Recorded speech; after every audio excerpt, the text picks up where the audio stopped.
Hey there, in this video, I'm going to show you how you can edit the Relume Figma Kit so you can update the styles, colors, and typography to match your brand or client's brand if you happen to be using this on a client project. So specifically in this video, we're going to first update all the typography styles, then we're going to update the colors, and then finally I'll show you how you can add your own logo into the project. So with all that in mind, let's go ahead and get started. Now, one of the things I'd recommend is getting the Batch Styler plugin from Figma. The Batch Styler plugin will make it really easy to update all the typography styles that are used throughout the project. So I already have the Batch Styler plugin installed. So I'm going to go ahead and run that from the plugins menu. And we can see once the Batch Styler appears, all of our typography styles are loaded. And now to really illustrate the update in real time, I'm going to go to the heading pages with all of the heading components, the headers, and I'll move this out of the way. And I can zoom in so we can see a few of these components. And what I'm going to do is I'm going to update all of my H1, H2, H3 headings, etc., all the way to H6. So all my headings I'm going to update to be instrument serif, and I'm going to update all the body copy text to be intertype. So starting with heading H1, I'm going to select that, and then holding shift, I'm going to select heading H6. And then where it says font family right here, I can update Roboto to be instrument serif.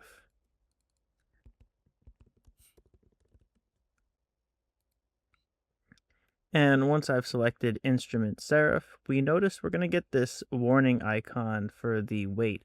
And that's because instrument serif specifically only comes in regular and italic.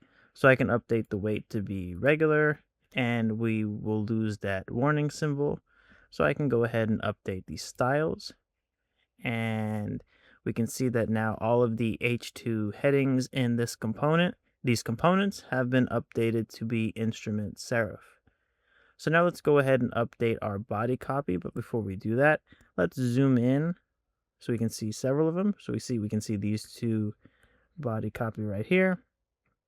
So starting with the heading tagline, I'm going to select that, and I'm going to scroll all the way down to the very bottom. So text tiny link, holding shift, and this may or may not be the case in your project. You might have even more specific text styles.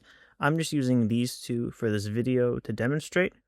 So this might not be something you just copy exactly as I'm doing. It could be a per project by project basis.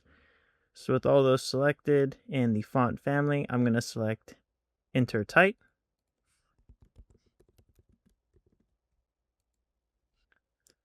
And then I can update styles, and it's going to run.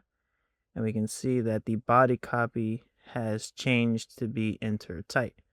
So I can close out of this Batch Styler plugin.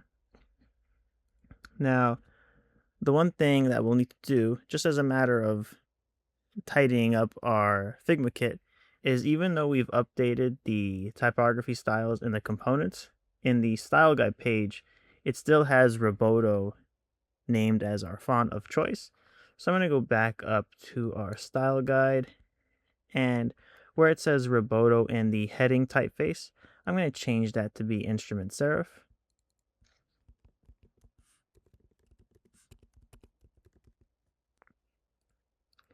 And then I can change the font of the type itself to be instrument serif. And then for good measures, I'll update the 3 samples below to be that as well.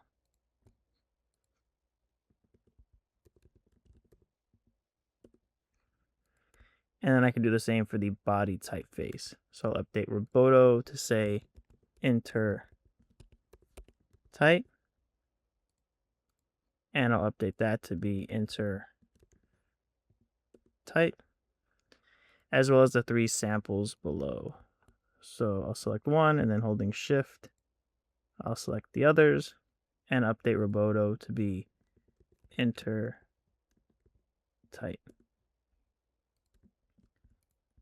So now that we've updated our typography, let's talk about how you can go ahead and update the colors in the project.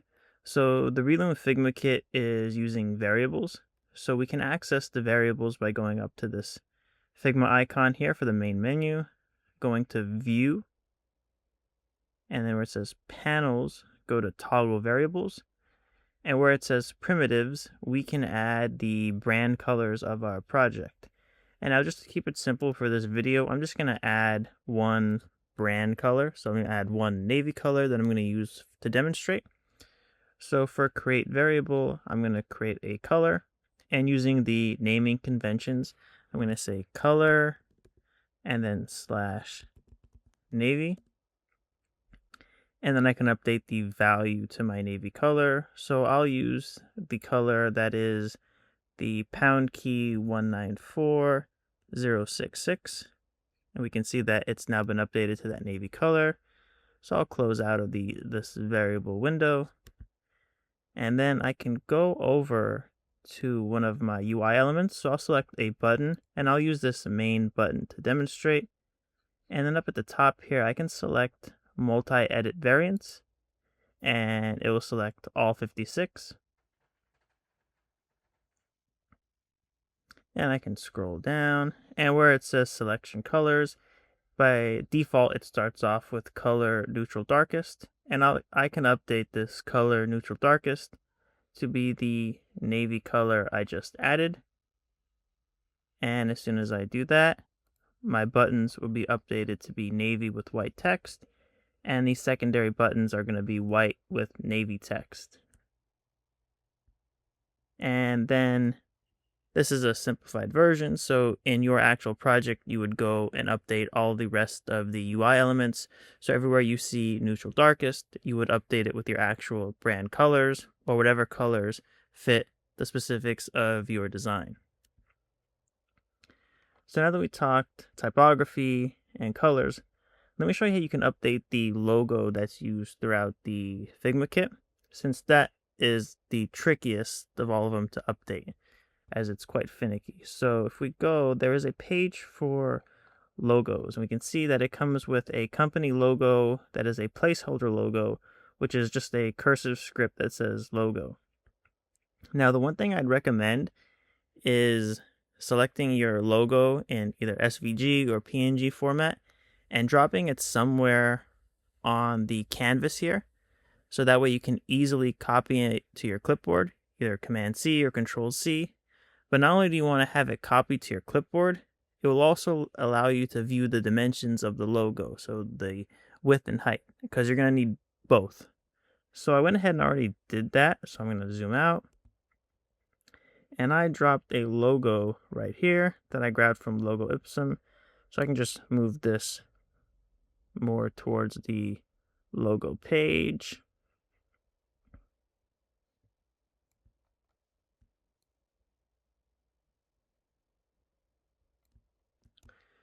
So we can see that this logo I'm using, I'm going to copy first to my clipboard using Command C, and it has a width and height of 155 by 40. So if I go up to this placeholder logo that's cursive that says logo, we can see that it's a frame inside this component that says alternate false. Right, alternate false. But with the logo selected, I want to go above it. So I want to select alternate false. So with alternate false selected, I can paste in my logo. So I'm going to go Command V or Control V, and it's going to paste in my logo. So now I don't need the one that came with the project. So I'm going to go ahead and delete this logo wide. So now I have my Logo Ipsum logo and then the alternate false, but they're at different dimensions. So my logo is 155 by 40, but the alternate false component is 84 by 36. So I need to update this to be 155 by 40. And now the problem we're currently facing is that they're not aligned. So if I select my logo, we can see that it starts here, but the component is right here. So I need to move my logo so it lines up with the border of the alternate false. So I can drag this over. We can see right there it aligns. So if I select my logo selected, I can see the lines right here. And if I select the alternates false component, it's the same, but I gotta move it up a bit. So I'll move this. Perfect. So now that I have the logo matching the frame of the component with the diamond, I can have that alternate false selected, and holding shift and an arrow key, I could just move it somewhere in this white box with the purple border, so it's in the center here.